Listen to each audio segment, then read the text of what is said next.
Hello बच्चों, आपका स्वागत है स्क्वायर क्लासेस इस क्लास में, जिसमें हम पढ़ेंगे दो चर वाला रैखिक समीकरण। दो चर वाला रैखिक समीकरण बनाने के लिए बच्चों दो विधियां हैं, एक विलोपन विधि, दूसरा प्रतिस्थापन विधि। आज हम दोनों विधियों को कवर अप करेंगे।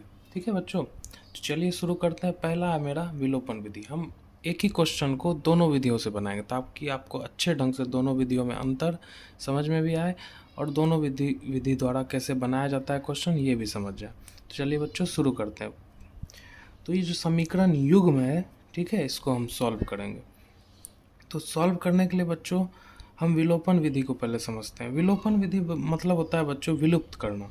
किसी एक चर को हमको हटाना है, इस क्वेश्चन में से किसी एक चर को हटाना है। तो मेरा दिया हुआ है क्वेश्चन, हम सबसे पहले बच्चों हल लिखेंगे और आगे बढ़ेंगे। यहाँ दिया हुआ है बच्चों x + 2y बराबर 5। ठीक है, उसके बाद दिया गया बच्चों 2x - 6y बराबर 4। अब इस दोनों में से किसी एक चर को हटाने के लिए, दो गो चर क्या क्या दिया हुआ है बच्चों, x और y दिया हुआ है। किसी एक चर को हटाने के लिए हमको सेम करना पड़ेगा, दोनों को कम से कम सेम करना पड़ेगा, तब आराम से हट जाएगा। तो देखिए बच्चों, यहाँ जैसे x है, यहाँ पे 2x है, 2y है, यहाँ पे -6y है। तो इस दोनों में से किसी को हमको सेम करना है, या तो आप x वाले को सेम कीजिए या तो y वाले को। तो चलिए हम x वाले को सेम करते हैं। तो x वाले को सेम करने के लिए बच्चों या तो हमको यहाँ पे 2 लाना पड़ेगा, ठीक, या तो हमको यहाँ से 2 हटाना पड़ेगा। तो ज़्यादा आसान बच्चों हमको लाना ही है, तो हम लाते हैं। तो हम क्या करेंगे बच्चों, इसका नाम रख देते हैं। सबसे पहले इसका नाम रखेंगे हम समीकरण 1, इसका नाम रखेंगे हम समीकरण 2।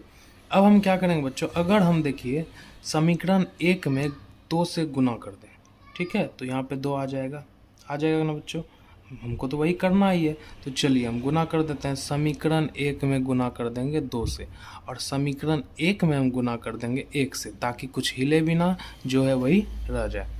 तो गुना करने के बाद देखिए 2 से गुना बच्चों x में हो जाएगा बच्चों 2x हो जाएगा, प्लस का प्लस, 2 दूनी बच्चों 4y हो गया, बराबर 5 दूना कितना हो जाएगा 10 हो गया, गुना हो गया। 1 से गुना करेंगे तो वही का वही रह जाएगा, 2x का 2x - 6y, अब बराबर क्या हो गया 4। अब हमको बच्चों घटाना है, क्या करना है, घटाना है। तो घटाने में चिन्ह क्या होता है, बदल जाता है। तो यहाँ बच्चों प्लस है तो क्या हो जाएगा माइनस, यहाँ माइनस है तो क्या हो जाएगा प्लस, यहाँ पे प्लस है तो क्या हो जाएगा बच्चों माइनस। तो एक संख्या प्लस एक संख्या माइनस, दोनों सेम है, हट गया। यही तो करना ही था बच्चों। अब देखिए ये प्लस में ये प्लस में, 4 कितना हो जाएगा बच्चों 10y हो जाएगा। अब बराबर माइनस है प्लस है तो क्या करेंगे बच्चों, घटाएंगे। 10 में 4 गया 6, प्लस वाला बड़ा था इसीलिए प्लस। अब 10y बराबर 6 है तो हम y बराबर लिख सकते हैं बच्चों 6/10। 6/10 है, अगर इसको कटा देती 3 बार में 2 से ही 5 बार में, तो मेरा आ गया y बराबर 3/5। y का मान तो निकल गया। अब हमको निकालना है बच्चों x का भी मान तो निकालना पड़ेगा। तो x का मान निकालने के लिए एकदम सिंपल काम ये करना है बच्चों, किसी समीकरण में आप y का मान रख दीजिए। समीकरण 1, 2 किसी में भी हमको क्या करना है, y का मान रख देना है। हम क्या करते हैं बच्चों, जो आसान समीकरण लग रहा है उसमें y का मान रख देते हैं। मेरे हिसाब से समीकरण 1 थोड़ा आसान लग रहा है, तो समीकरण 1 में हम जो y का मान रख देते हैं। तो हम लिखेंगे समीकरण 1 में y बराबर 3/5 रखने पर, ठीक है, चलिए रखते हैं।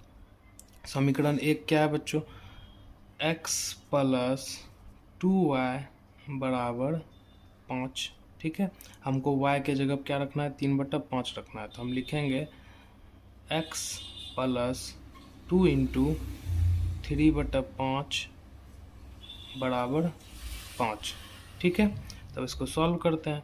तो x प्लस हम यहाँ पे लिख सकते हैं 2 × 3/5 बराबर 5 लिख सकते हैं। तो करते हैं आगे हम गुना, x प्लस, अब इसको आपस में गुना कर दें, कुछ कटने वाला नहीं है, नहीं तो कटा देते हैं, तो डायरेक्ट गुना हो जाएगा। ऊपर ऊपर गुना हुआ 6 हो गया, नीचे हम 5 × 1 कितना हो गया बच्चों 5 हो गया, ठीक है। आगे देखिए बराबर कितना दिया हुआ है 5 दिया हुआ है। अब हम देखिए बच्चों भिन्न का जोड़ कर सकते हैं। यहाँ पे कुछ नहीं है तो 1 है, तो 1 5 का एलसीएम कितना आ जाएगा 5 आ जाएगा।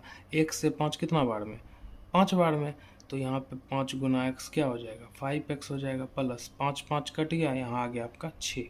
अब बराबर में कितना दिया गया है 5 दिया। हम इस साइड सॉल्व करते हैं आगे बच्चों। तो 5x प्लस 6 तो जुटेगा नहीं, ना ही कुछ हो सकता है, तो हम यहाँ पे बच्चों कोना कोनी गुना कर सकते हैं।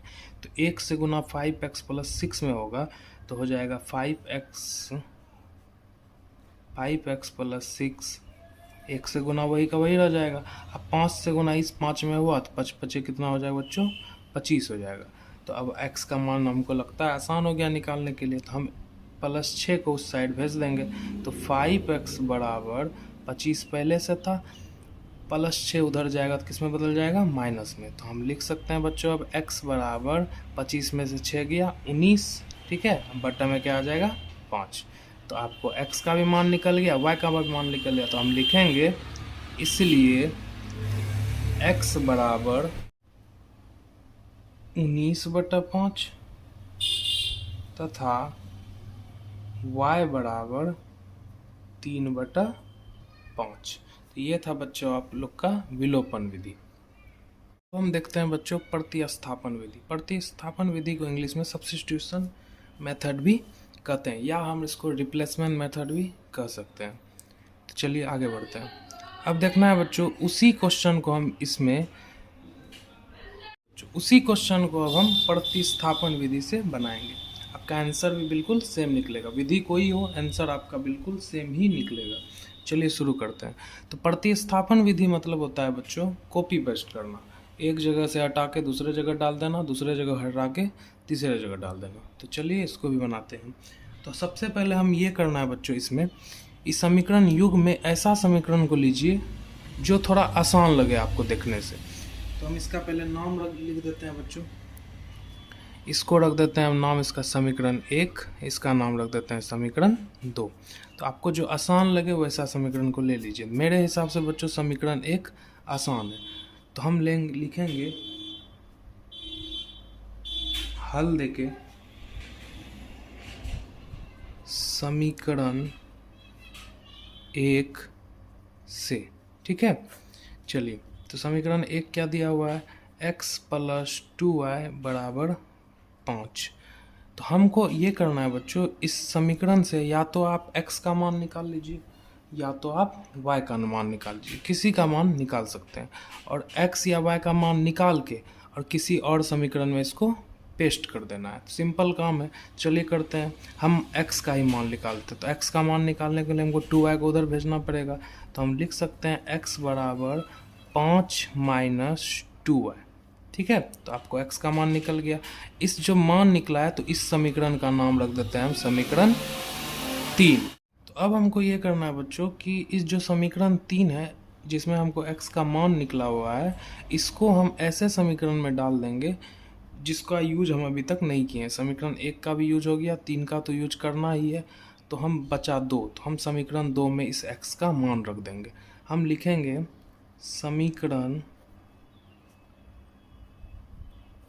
2 में x बराबर 5 माइनस 2y रखने पर, मतलब हमको x के जगह पे 5 माइनस 2y रखना है।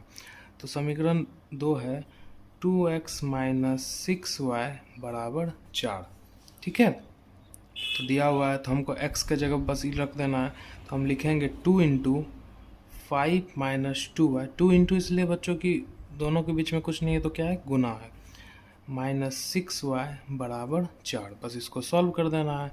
5 दूना कितना हो जाएगा बच्चों 10 हो जाएगा, माइनस 2y है तो 2y से गुना करेंगे तो 2 दूनी 4y हो गया, माइनस का माइनस 6y का 6y हो गया बराबर 4 का 4 हो गया। अब देखिए बच्चों अगर इस 10 को हम उस पार भेज दें तो माइनस 4y इधर बचा, माइनस 6y इधर बचा। इधर 4 पहले से है, प्लस में उधर क्या गया माइनस में गया, आपका क्या 10 माइनस में चले गया, ठीक है। तो अब इसको सॉल्व करते हैं। माइनस माइनस बच्चों प्लस हो जाएगा, 6 4 कितना हो जाता है 10, तो माइनस 10y हो गया। जब दोनों माइनस रहे तो माइनस आ जाता है बराबर, इधर क्या हो गया माइनस 6 हो गया। तो y बराबर बच्चों नहीं हो जाएगा माइनस 6 बट्टा माइनस 10 होगा। अब ई माइनस कट जाएगा, यहाँ हो गया 3, यहाँ हो गया 5। तो आपका y का मान कितना आ गया बच्चों 3/5। पिछला वाला क्वेश्चन में भी आपका y का मान कितना आया था 3/5। तो ये जो हम x का मान निकाले हैं तो ये असली x का मान नहीं है, इस समीकरण को सॉल्व करने के लिए था। अब हम निकालेंगे x का मान, y का निकल गया। अब इस y का मान जो है हम किसी एक समीकरण में डाल देंगे, को जो आसान समीकरण लगे उसमें डाल दीजिए। तो समीकरण 3 सबसे हौला लग रहा है तो उसमें डाल देते हैं, जिसमें डायरेक्ट हमको x का मान निकल जाएगा। तो हम लिखेंगे अब समीकरण 3 में x बराबर 3/5 सॉरी y बराबर 3/5 रखने पर। थोड़ा मेरा राइटिंग ख़राब है बच्चों, क्योंकि मैथ पढ़ा रहे हैं हम, मैथ का टीचर का तो ऐसे राइटिंग ख़राब होता है। चलिए रखते हैं। समीकरण 3 क्या दिया हुआ है बच्चों, x बराबर दिया हुआ है 5 - 2y, यही दिया हुआ है। चलिए सॉल्व करते हैं। तो x का x से रह जाएगा, y के जगह खाली चेंज करना है हमको। तो 5 माइनस हम लिख सकते हैं यहाँ पे 2 गुना 3/5 लिख दिए। तो अब इसको थोड़ा सॉल्व करते हैं। तो 5 माइनस कुछ तो कटेगा नहीं, गुना कर देंगे, 3 दूना 6/5। तो x बराबर हो गया बच्चों, यहाँ कुछ नहीं तो 1 है, 5 1 का एलसीएम क्या आ जाएगा बच्चों 5 आ जाएगा। 1 से 5 5 बार में, तो 5 5 कितना हो गया 25 हो गया। 5 5 कटा तो 6 हो गया, तो बराबर 25 में 6 हो गया, कितना बचा बच्चों 25 में 6 गया तो आपका बचा 19। क्या बचा बच्चों 19/5, मतलब x का मान आ गया 19/5 और y का मान कितना आया था 3/5। तो मेरा आंसर निकला। जगह का थोड़ा कमी है बच्चों, अगले पेज में जाने से अच्छा है कि यहीं लिख देते हैं। तो मेरा y का मान आ गया बच्चों 3/5। आपको ये चीज़ नीचे में लिखना है, y बराबर 3, इसलिए y बराबर 3/5 और x बराबर 19/5। तो यही था बच्चों आपका विलोपन विधि और प्रतिस्थापन विधि। हम उम्मीद करते हैं बच्चों आपको अच्छे ढंग से समझ में आ गया होगा। अगर बच्चों समझ में आ गया तो चैनल को सब्सक्राइब करें, लाइक करें, शेयर करें और एक बार कमेंट में जाके कुछ अच्छा ज़रूर लिखिए। धन्यवाद बच्चों।